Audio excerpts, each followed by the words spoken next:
Essa leitura aqui vai inspirada num atendimento que eu fiz e pode ser que ajude no seu caso ou de alguém que você conheça. Uma cliente me procurou porque ela estava exatamente assim, em crise. E as crises acontecem na nossa vida. Eu não acredito que uma crise é algo negativo. Ao contrário, é um ponto de ruptura, é um ponto onde uma pessoa, ela provoca uma mudança. Mas antes da mudança, ela precisa estar inconformada com algo. Ela precisa não estar aguentando algo para que aquilo realmente mude. É uma motivação para uma mudança. E qual era o ponto específico dessa pessoa? É que ela baseou a vida dela em ser mãe, em ser esposa.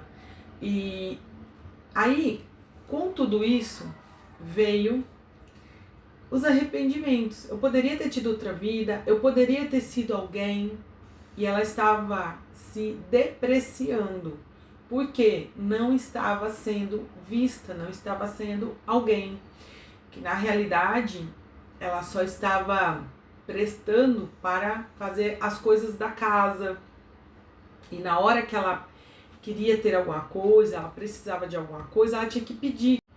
E isso deixava ela muito triste, porque pedir para tudo, ela não tem a liberdade financeira. E quando ela gasta, ela sente que está fazendo alguma coisa muito ruim, né? Porque ela não produziu. Mas, o que eu vou falar assim a esse respeito?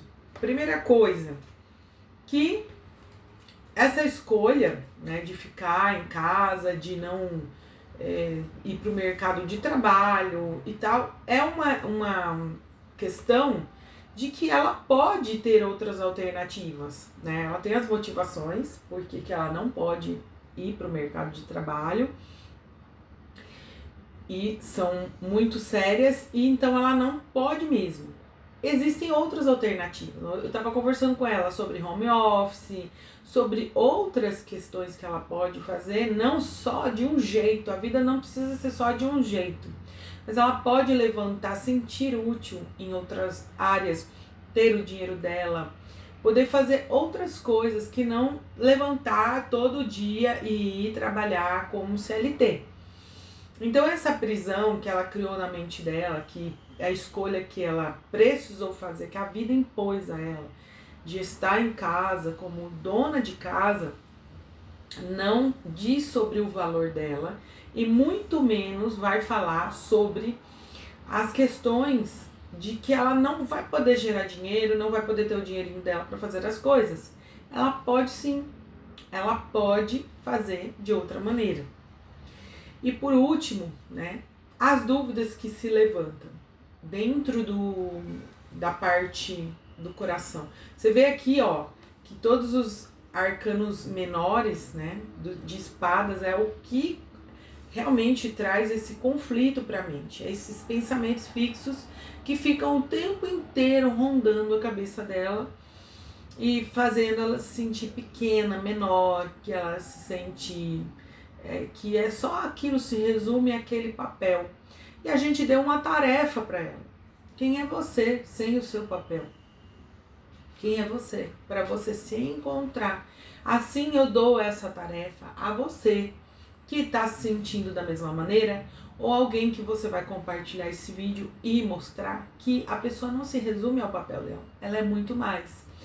E não colocar na cabeça de que a escolha que fizemos lá em passado é um erro, é terrível, foi o melhor que nós tivemos para escolher com tudo que estava acontecendo, não tinha outra coisa, né? E mesmo que se tivesse, a nossa consciência nos trouxe ao ponto que estamos agora.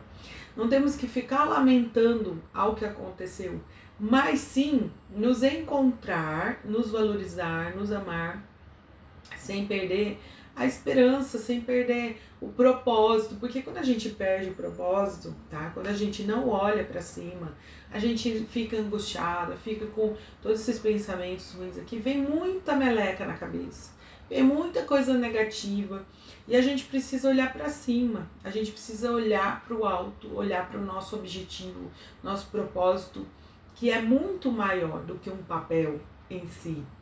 Mas, aqui, trazendo de uma maneira cômica, né? Olha só, se você fosse, vamos supor que ela fosse para o mercado de trabalho e ela tivesse que contratar uma babá. Quanto uma babá custa? Então você já vai vendo o quanto que ela faz, ela gera de valor, né? Porque ela não está sendo paga, mas olha o que ela teria que desembolsar. O preço de uma babá, um preço de uma doméstica, né? De uma pessoa que trabalha, não sei nem se chama assim, mas enfim, meninas, vocês me corrijam, me digam como é que chama, né? Um contrato de mais uma pessoa que cuida de uma casa.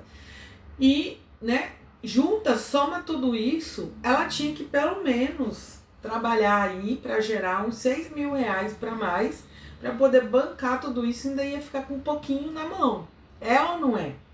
Então, a escolha dela de ter ficado, né, para cuidar de tudo, da casa de todos e tudo mais, não deve jamais ser desvalorizada. Ela trabalha muito e é uma mulher guerreira que trabalha dia e noite, sem férias, sem folga. Ok? E daí sim está cansada, está esgotada, física, mental, emocionalmente. E o que ela traz? Eu fiz algo errado na minha vida, fiz escolhas erradas na minha vida. Não, querida. Você apenas fez uma escolha que tem o seu peso positivo, né, que é possibilitador na vida dos filhos, marido e tudo mais, e também fez uma escolha de que ela se anulou. Aí que tá o erro. Então vamos nos resgatar ao invés de nos anular. E eu até falei para ela, eu senti a necessidade também de estar em casa, mas sim trabalho com as minhas coisas, por exemplo, atendimento de tarô, atendimento com as minhas mesas radiônicas, com a constelação, com tudo aqui da minha casa, para poder dar esse suporte para eles. Mas tenho minha liberdade financeira, posso fazer minhas compras, minhas coisas, porque a gente realmente não pode ficar tendo que pedir ao outro. Isso é humilhante mesmo. Isso eu concordo com ela. Então, dá para poder conciliar as duas coisas, dá para fazer escolhas diferentes, só que quando a gente tá com essa mente desse jeito, a gente só pensa no que foi negativo da escolha. E aqui é um chamado para ver o que também houve de bom, o que houve de maravilhoso com aquilo que escolhemos. Então, eu tive o prazer de ver minha filha crescer, né? Eu tive o prazer de poder estar com ela passo a passo, de poder estar disponível ali, na medida do possível, no dia a dia dela. E isso daí foi uma escolha. Então, quando a gente olha pelo lado positivo, que a gente olha que a gente tinha aquela tarefa, tinha que olhar, tinha que estar junto, isso é gratificante, tá certo, gente? Então, fica aqui o meu coração para as mamães, para as donas de casa que decidiram dedicar sua vida às famílias e que hoje muitas pessoas criticam e falam um monte de abobrinha, mas esse papel, ele é um papel antigo, né? Um papel social antigo que a gente tem um privilégio muito grande, uma criança que pode ter a mamãe junto ali, olhando e criando, né? E não a mamãe fora. Eu até vou colocar o arquétipo da mãe aqui para vocês verem, né? É um privilégio, é algo assim fantástico. Essa criança que pode estar com a mamãe e não com outras pessoas. E as mamães que não puderam, né, estar com seus filhinhos, gostariam muito, se sentem até culpadas de estar ali no mercado de trabalho e não poder estar olhando o seu filho. Esse é o arquétipo da mãe, o arquétipo de uma mulher poderosa. Então é assim que você deve se sentir, a rainha,